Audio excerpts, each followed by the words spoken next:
The online passport renewal portal is a game changer for routine renewals, but the process isn't always as seamless as it looks, or probably should be.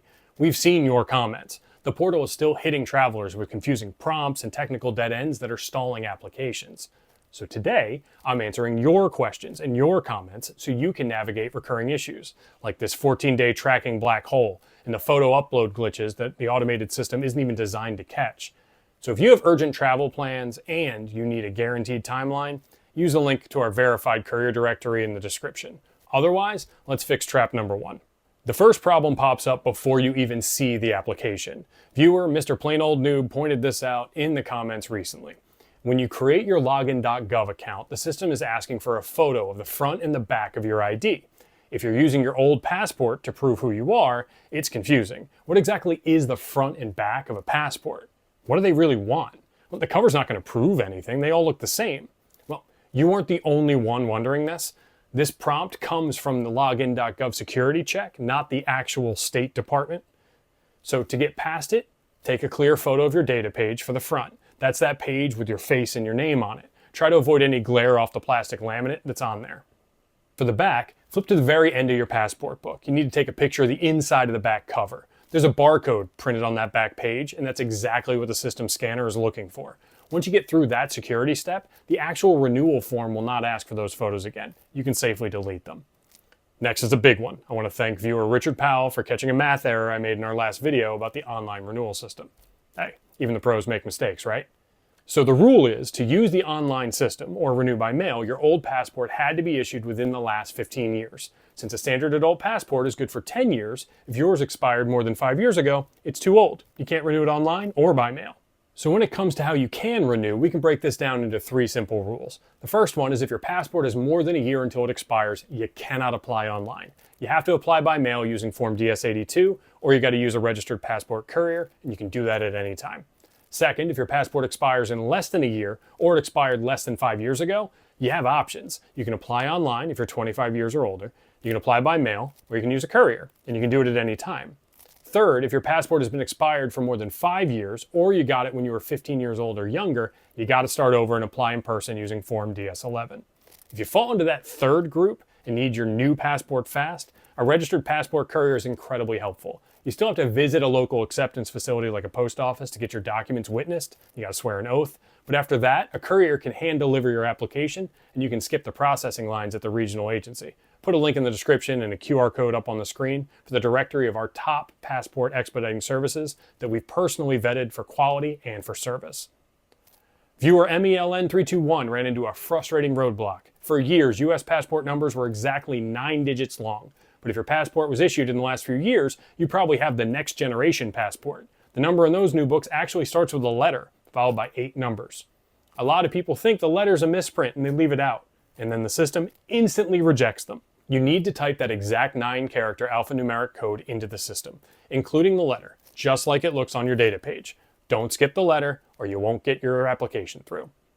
And then next up, photos. When you get to the photo section, there are 3 major things to watch out for. First is how you actually size the photo. A lot of you are worried about cropping the picture to the exact dimensions before you upload it. Don't do that. If you zoom in too close on your face, it causes background errors in the system. Take the photo from a few feet back and leave plenty of empty space around your head and shoulders.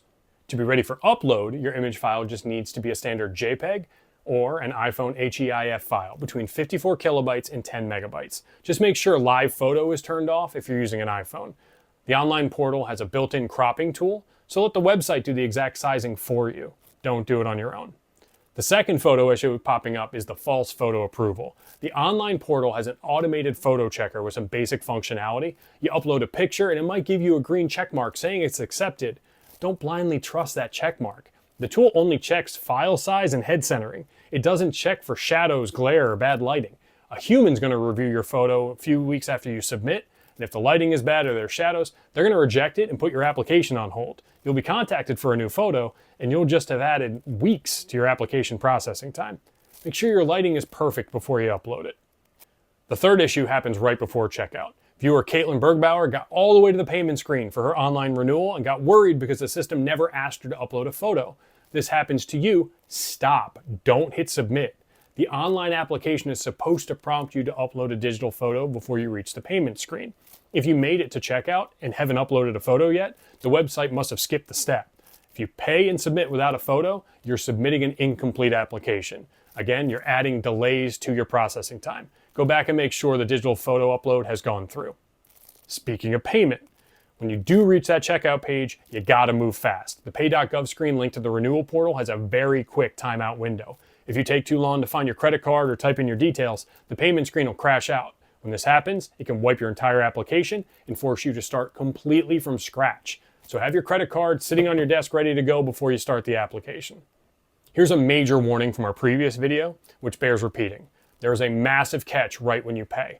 The absolute second you hit submit and pay your fee, your old passport is canceled. Even if it still had months of validity left, it's completely void as a travel document the moment your payment goes through. On top of that, you are completely locked in.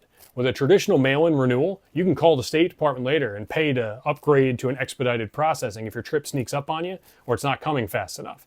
You can't do that online. Before we get to our last trap, remember, the online system is for routine processing only. Once you hit submit, there is no button and there is no phone number to expedite it later. So do not hit submit if you have an international trip coming up soon. For that, you have to look at your other options. You can use the traditional paper form and pay for expedited processing. It's currently taking 2 to 3 weeks, not counting shipping times. If your trip is less than 2 weeks away, you can try to get an appointment at a regional passport agency, but getting one of those appointments can be tough, and it may involve traveling quite a ways to your nearest agency and taking a day off or two from work. If you're completely out of time or you just want someone else to handle the headache, you can use a registered passport courier. They take your application and physically hand deliver it to the government for you. Check the link in the description or our QR code for the directory of verified couriers that we have vetted so you can guarantee your passport actually arrives before your flight. Okay, so the final point of confusion happens after you apply. You pay your fee, you hit submit, and you go check your tracking results. Instead of saying processing, the system gives you a status not available message. People panic when they see this. They think the website crashed or their payment got lost. Don't panic. And definitely do not try to submit a second application. The government system can take up to 14 days to update your digital application, from not available to in process. Expect about 2 weeks of total silence from the State Department after you pay. If you've run into any other problems on the State Department website, let us know in the comments below so we can help find an answer for you. When you're ready to start your application, click the video in your screen for a full walkthrough of the process. Safe travels.